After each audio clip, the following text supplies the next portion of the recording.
क्या तुमने कभी सोचा है जब तुम आखिरी सांस ले रहे होंगे तब तुम्हारे आसपास कौन होगा? तुम्हारी फैमिली होगी, तुम्हारे कुछ खास दोस्त होंगे, रिश्तेदारों में भी क्लोज रिलेटिव्स ही रहेंगे, लेकिन एक इंसान और होगा।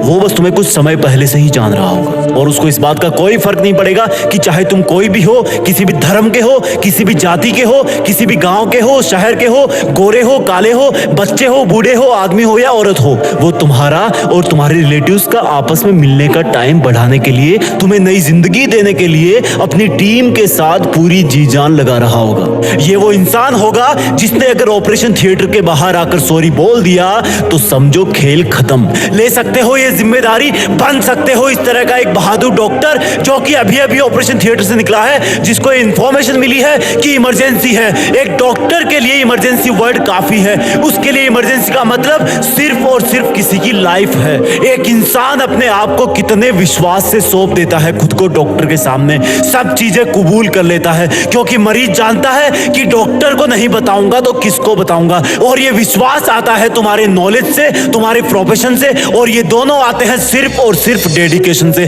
डेडिकेशन के लिए सैक्रिफाइस करना पड़ता है, पढ़ाई करना पड़ता है, सीखना पड़ता है। ये तुम्हारी एमबीबीएस के लिए एंट्रेंस एग्जाम तो एक छोटी सी परीक्षा है जो सिर्फ और सिर्फ तुमसे पढ़ाई मांग रही है। जब असल में तुम डॉक्टर बन जाओगे तब हो सकता है तुम्हारी फैमिली में किसी का बर्थडे केक पोस्टपोन करना पड़े क्योंकि हो सकता है उस वक्त कोई इमरजेंसी आ जाए।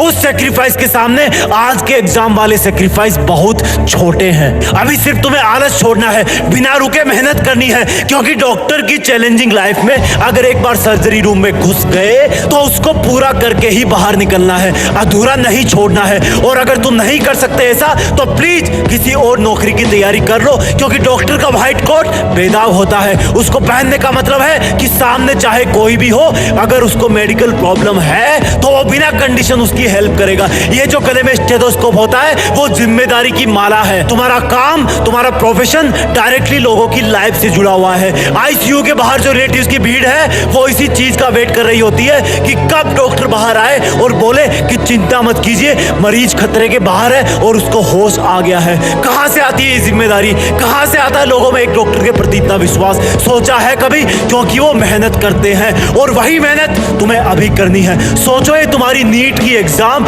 या एम्स की एग्जाम एक इमरजेंसी है। अब तुम क्या करोगे? डॉक्टर होना चैलेंज स्वीकार करो, अपनी टीम बनाओ और तुम्हारी टीम में तुमको मिलाकर सिर्फ 3 लोग हैं। पहले तुम, दूसरी तुम्हारी प्लानिंग, तीसरा तुम्हारा हार्डवर्क। तुम्हारा स्टेथोस्कोप है तुम्हारा दिमाग जो हमेशा तुम्हारी मंजिल पाने के लिए बेताब धड़कनों की बात सुनता है और उसके हिसाब से तुम्हारी बॉडी को मेहनत करने के लिए ऑर्डर करता है। और जब तुम इस एग्जाम की इमरजेंसी से लड़ रहे हो उस वक्त अपने इस ऑपरेशन थिएटर रूपी स्टडी रूम के बाहर की वार्निंग लाइट जला देना ताकि तुम्हें मेहनत करने से कोई डिस्टर्ब ना कर सके, यहां तक कि तुम्हारी गंदी आदतें भी नहीं।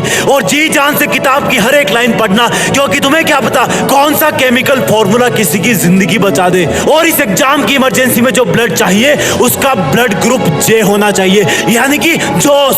जब तक तुम इस एग्जाम को क्रैक ना कर लो तब तक शरीर में जे ग्रुप वाला खून दौड़ते रहना चाहिए। जब तक मिशन पूरा ना हो तब तक क्विट मत करना। तुम्हारी हर एक सेकंड पर एग्जाम के पेशेंट की हर एक सांस चल रही है। इस तरह से तुम डेली मेहनत करना, पढ़ाई को एक इमरजेंसी की तरह लेना। और सुनो, डॉक्टर बन रहे हो ना तुम, तो कभी भी चीजों में डिले मत करो, आलस को लात मारो। यकीन मानो मेरा, तुम्हारा ऑपरेशन सक्सेसफुल हो जाएगा। बड़े होकर एक नेक और काबिल डॉक्टर बनना क्योंकि दुनिया में ऐसा ट्रस्ट बहुत कम जगह को देखने को मिलता है जैसा मरीज और डॉक्टर का होता है। मरीज बिना कोई सेकंड थॉट लाए वो सब करता है जो डॉक्टर कहता है। वही डॉक्टर अपनी मेहनत और लगन से, अपने ज्ञान से और सर्जिकल इंस्ट्रूमेंट से बहुत बड़े बड़े काम कर जाता है।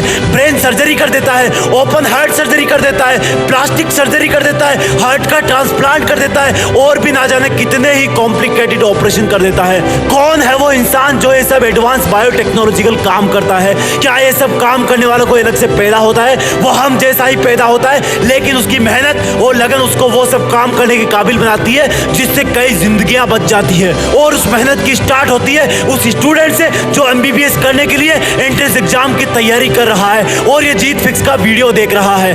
जय हिंद, वंदे मातरम।